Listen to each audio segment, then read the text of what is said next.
समर्थ. मी Jayashree glow with Jayu या चॅनलमध्ये आपलं स्वागत करत आहे. मी आज तुमच्यासाठी आणलेला आहे एकदम इझी आणि एक नॅचरल फेस पॅक. माझी फ्रेंड्स एक जॉब करते, ती बोलली मला की एकदम इझी आम्हाला फेस पॅक सांग, की टोमॅटोचा रस काढून काकडीचा रस काढून एवढा आमच्यासाठी वेळ नाही आहे. तर मी तुमच्यासाठी आणला एकदम इझी आहे तो फेस पॅक, जेणेकरून तुम्ही पटकन मिक्स करून इझिली चेहऱ्याला लावू शकता. त्यासाठी लागणारे आपल्याला ज्येष्ठ मध, दही आणि शहद. तर आपल्याला इथे पाहिजे आहे ज्येष्ठ मध, किंवा याला मुलठीसुद्धा म्हणतात, आणि हे कुठल्याही आयुर्वेदिक मेडिकलमध्ये इझिली अवेलेबल होते.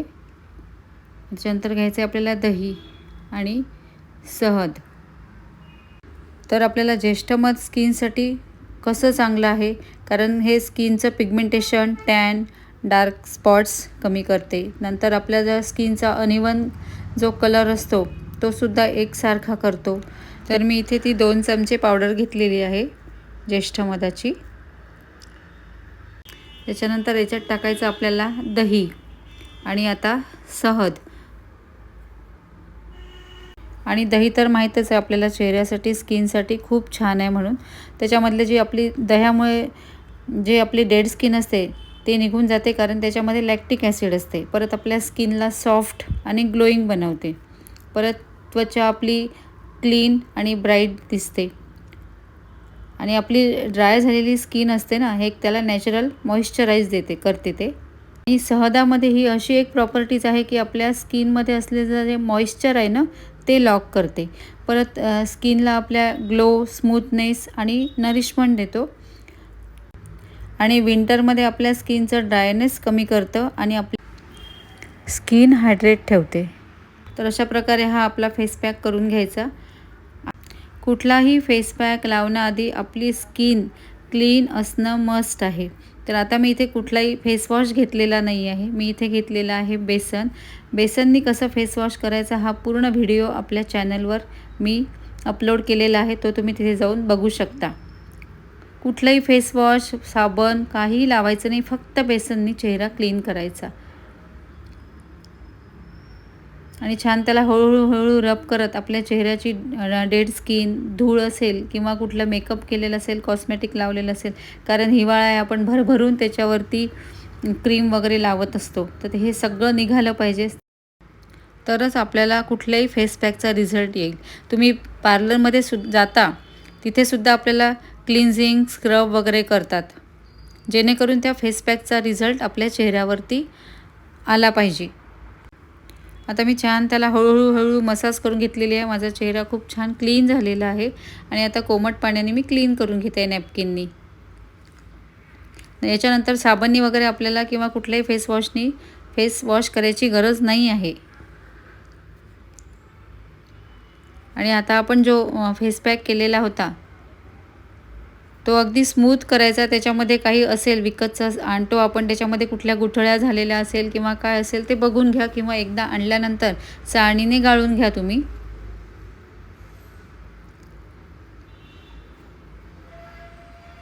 आणि जर आपला चेहरा थोडासा ड्राय वाटत असेल तर थोडं त्याला ओलं करा पाण्याने, कारण कुठलाही फेस पॅक थोडा ओलसर करून लावायचा चेहऱ्याला आपला.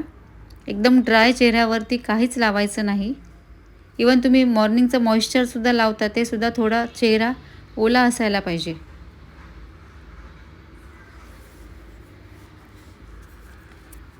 आणि आता व्यवस्थित हे फेस पॅक आपल्या चेहऱ्याला लावून घ्यायचं आणि त्याला 10 ते 15 मिनटं सुकू द्या. एकदम ड्राय होऊ द्यायचं नाही.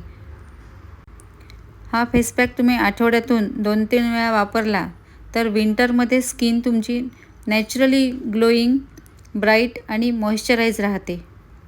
कोणत्याही केमिकलशिवाय घरच्या वस्तूंमधून एवढा सुंदर ग्लो तुम्ही घरच्या घरी मिळवू शकता.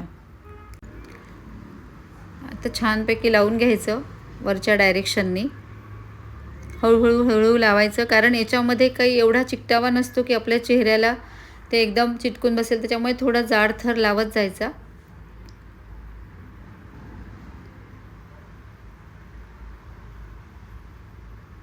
आणि मला इथे एक आवर्जून गोष्ट सांगावीशी वाटते की तुम्ही जेवढा केमिकलचा यूज मार्केटमधल्या फेस पॅकचा किंवा याचा जेवढा कमी यूज कराल तेवढा तुमच्या स्किनसाठी खूप फायदेशीर आहे. आणि तो मार्केटमधल्या क्रीमचा फक्त तेवढापुरता ग्लो दिसतो आपल्याला आणि नंतर आपली स्किन खूप खराब होते, खूप रिंकल्स येतात, नंतर काळे डाग येतात, पिगमेंटेशन येते, कारण त्याच्यामध्ये केमिकल आहे. त्याचा त्याचा इफेक्ट कधी ना कधी दिसणारच आहे तुम्हाला. आणि इथे मी एक गोष्ट सांगते की तुम्ही कुठलाही फेस पॅक लावायच्या आधी कानाच्या मागे पॅच टेस्ट करत चला, कारण प्रत्येकाची स्किन वेगळी असते. प्रत्येकालाच हे फेस पॅकमधला पदार्थ सूट होईल असं नाही आहे. आता माझा हा फेस पॅक इथे वाळला आहे आणि तरी पण तो आपण थोडा ओलसर करून त्याच्यावरती थोडा ओलसर हात लावायचा आणि हळूहळू त्याला रब करायचं. खूप छान रिझल्ट आहे या फेस पॅकचा. तुम्हाला एकाच वापरामुळे कळेल की खूप सुंदर तुमच्या चेहऱ्यावरती इफेक्ट झालेला आहे. फक्त तुम्ही ज्येष्ठमध विकत आणताना ते ओरिजिनल आहे की नाही हे बघा, कारण आजकाल सगळीकडे भेसळ झालेली आहे. म्हणूनच मी तुम्हाला सांगते की कुठलंही फेस पॅक लावायच्या आधी कानाच्या मागे पॅच टेस्ट करत चला. कारण फेस पॅकच काय, पण मार्केटमधनं तुम्ही जे क्रीमसुद्धा आणता ना त्याचीसुद्धा एक पॅच टेस्ट करून बघत चला. आता छान त्याला पुसून घ्यायचं व्यवस्थित. तुम्ही बघू शकता किती सुंदर ग्लो आलेला आहे. आणि तुम्ही जर हे कंटिन्यू वापरलं आठवड्यातून 2-3 वेळा तर तुमचा चेहरा खूप म्हणजे खूपच सुंदर होईल.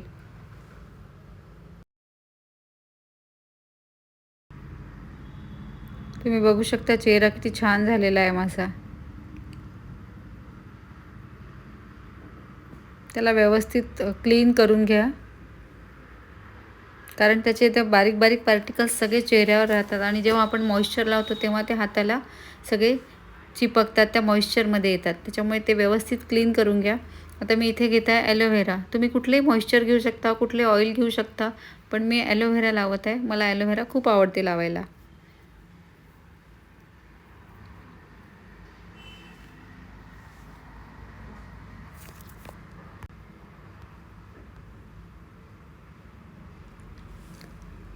त्याला छान हळूहळू मसाज करा की जेणेकरून पूर्ण आपल्या स्किनमध्ये ते गेलं पाहिजे, ॲब्सॉर्ब झालं पाहिजे पूर्ण.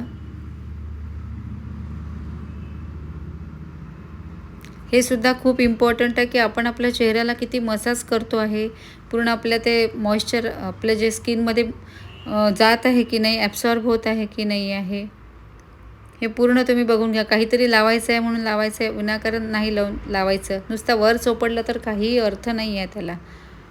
आणि छान आपल्या चेहऱ्याचे प्रेशर पॉईंट असतात ते करायला पाहिजे आपण. त्याच्यानंतर जेवढं जेवढं तुम्ही चेहऱ्याची मसाज कराल तेवढं ब्लड सर्क्युलेशन वाढते आपल्या स्किनचं, चेहऱ्याचं.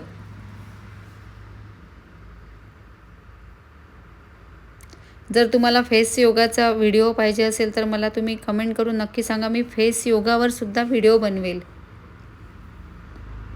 आणि असं टॅप टॅप करा तुम्ही. खूप छान ब्लड सर्क्युलेशन वाढतं आपल्या चेहऱ्याचं.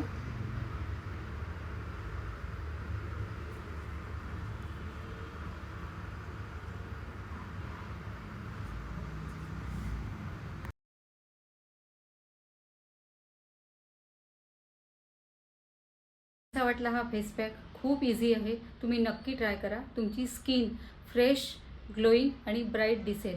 आवडला असेल व्हिडिओ तर लाईक, शेअर आणि सबस्क्राईब करायला विसरू नका. पुन्हा भेटूया नव्या व्हिडिओमध्ये लवकर.